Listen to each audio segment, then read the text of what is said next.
عیسیٰ علیہ السلام کی جو شان ہے وہاں تک عثمان غنی خواب و خیال میں نہیں پہنچ سکتے. موسیٰ علیہ السلام کی جو شان ہے وہاں کوئی صحابی نہیں پہنچ سکتے. حضرت علی کا نام لکھ رہے ہیں، شہید نہیں لکھ رہے ہیں. حضرت فاروق اعظم کا نام لکھ رہے ہیں، شہید نہیں لکھ رہے ہیں. حضرت حمزہ کا نام لکھ رہے ہیں، شہید نہیں لکھ رہے ہیں. جب حضرت حسین کا نام لکھتے ہیں تو شہید لکھ رہے ہیں. میں جو سوچ رہا ہوں وہی صحیح، یہ رسی جب آتی ہے میں شیطان کے ہاتھ میں پھنس جاتا ہوں. بڑی بڑی ہستیاں شہید ہوئیں، ہر ایک کی شہادت عظیم ہے. حضرت عمر فاروق رضی اللہ تعالی عنہ کی شہادت عظیم ہے. حضرت علی کی شہادت رضی اللہ تعالی عنہ عظیم ہے. حضرت حمزہ رضی اللہ تعالی عنہ کی شہادت سر آنکھوں پر ہے. اللہ کو معلوم ہے کس کی شہادت سے دین کا کیا فائدہ لوگوں تک پہنچانا. بدر میں لوگ شہید ہوئے، اس کا فائدہ ہوا. احد میں لوگ شہید ہوئے، اس کا فائدہ ہوا. حضرت عمر فاروق رضی اللہ تعالی عنہ شہید ہوئے، اس کی حکمت تھی. حسین رضی اللہ تعالی عنہ کی شہادت، ہمارا عقیدہ شیعہ کا نہیں ہے کہ حضرت حسین کی شہادت سب کی شہادتوں سے افضل، یہ بولنے والے ہم نہیں بولیں گے. امیر المومنین حضرت علی رضی اللہ تعالی عنہ کی شہادت سے حضرت حسین رضی اللہ، یہ کمپیر کرنے کا کام ہم کو کیوں بھائی مصیبت میں پڑ جانا؟ سب کی شہادتیں سر آنکھوں پر. اب اس شہادت کا تذکرہ کیوں کرتے ہیں؟ سوال ہے نا. ایک ایک صحابی ایک ایک چیز کے لیے چمکے. مولا علی شہید ہیں لیکن مولا علی چمک رہے ہیں علم کے لیے.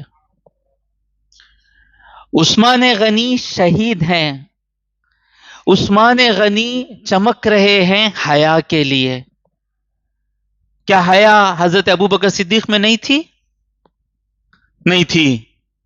کیا حیا حضرت عمر فاروق میں نہیں تھی؟ کیا حیا حضرت علی میں نہیں تھی؟ حضرت علی میں کیا حیا نہیں تھی؟ کون صحابی تھے جن کے پاس حیا نہیں تھی؟ اللہ نے ایک ایک کو ایک ایک چیز کے لیے چمکایا. با حیا حضرت ابوبکر صدیق، با حیا حضرت فاروق اعظم. حضور مسجد میں بیٹھے ہیں، گھر میں بیٹھے ہیں، دستک ہوتی ہے. کون؟ کہا جاتا ہے ابو بکر آئے ہیں. حضور جیسا بیٹھے تھے ویسا ہی بیٹھے ہیں، پیر سے کپڑا تھوڑا ہٹ کر ہے. جیسا بیٹھے ہیں ویسا بیٹھے، آنے دو ابو بکر کو. جیسا بیٹھے تھے ویسا پیر سے کپڑا ہٹ کر ہے.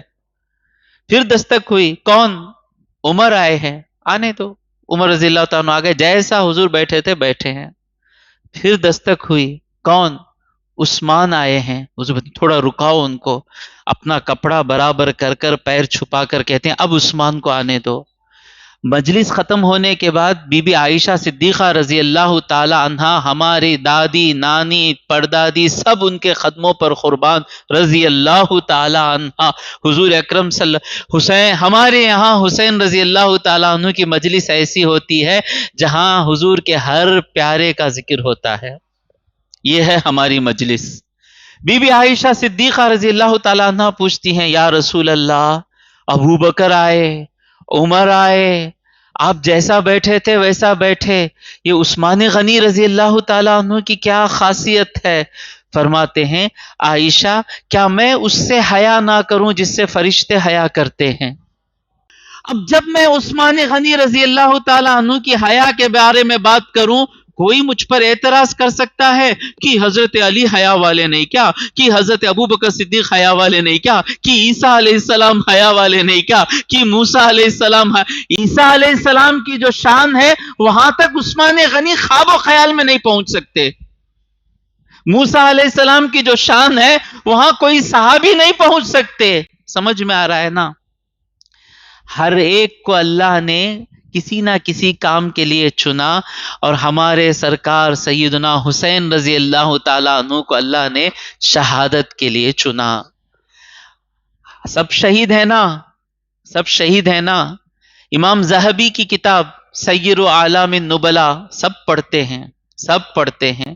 اب جا کر امام ذہبی سے پوچھو، حضرت علی کا نام لکھ رہے ہیں، شہید نہیں لکھ رہے ہیں. حضرت فاروق اعظم کا نام لکھ رہے ہیں، شہید نہیں لکھ رہے ہیں. حضرت حمزہ کا نام لکھ رہے ہیں، شہید نہیں لکھ رہے ہیں. جب حضرت حسین کا نام لکھتے ہیں تو شہید لکھتے ہیں. تو شہید ہونے میں چمکنے کے لیے اللہ تبارک و تعالیٰ نے حضرت حسین کو چنا. سمجھ میں آ رہا ہے بھائی؟ انصاف. من یرید اللہ بہ خیرا یفقہہ فی الدین، اللہ جس سے بھلائی کا ارادہ کرتا ہے اسے دین کی سمجھ دیتا ہے. کبھی بھی ایک بات یاد رکھیں، میں سچ کے ساتھ رہوں گا. I will be with the truth at whatever cost. اور اسی وقت میں جو سوچ رہا ہوں وہی سچ ہے، یہاں مار کھائیں گے. آپ کہہ رہے ہیں کہ میں سچ کے ساتھ رہوں گا. اب شیطان یہاں پیچھے سے کیا کرتا؟ اچھا تم سچ کے ساتھ رہو گے تو اب وہ رسی ڈالتا ہے، میں جو سوچ رہا ہوں وہی صحیح. یہ رسی جب آتی ہے میں شیطان کے ہاتھ میں پھنس جاتا ہوں. سچ کیا ہے؟ اللہ اور اس کے رسول کی بات سچ ہے. میری مینٹالٹی، میری تھنکنگ سچ نہیں ہے، اللہ اور اس کے رسول کی بات سچ ہے. تو ان کی شہادت کے لیے ان کو چنا گیا، اس لیے ان کی شہادت بیان کر رہے ہیں. اور دوسری بات، ان کی شہادت میں قیامت تک کے مسلمانوں کے لیے ایک بڑا سبق ہے کہ کس طرح خود کو، اپنی دولت کو، اپنے خاندان کو، بچے کو دین کے راہ میں کس طرح قربان کرنا. کربلا میں جو نظر آتا ہے وہ دوسری جگہ نظر نہیں آتا. اگر میں غلط ہوں میری خمیص پکڑ کر مجھے زمین سے کھینچ کر لے کر جاؤ. پیسہ، اولاد، سب چیزیں، قربانی کی انتہا جو کربلا میں نظر آتی ہے. کیسے کرنا؟ حضرت ابراہیم علیہ السلام نے اسماعیل علیہ السلام کو قربانی کرنے کے لیے جو لے کر گئے اس کے مقابلے میں حضرت حسین نہیں ہے. وہ عظیم قربانی ہے. پریکٹیکلی آپ کو چاہیے، پریکٹیکلی ڈیمو چاہیے، کس طرح اپنے سب کچھ لٹانا. پریکٹیکل ڈیمو کہاں ملتا ہے؟ وہ کربلا میں ملتا ہے. سمجھ میں آ رہا ہے؟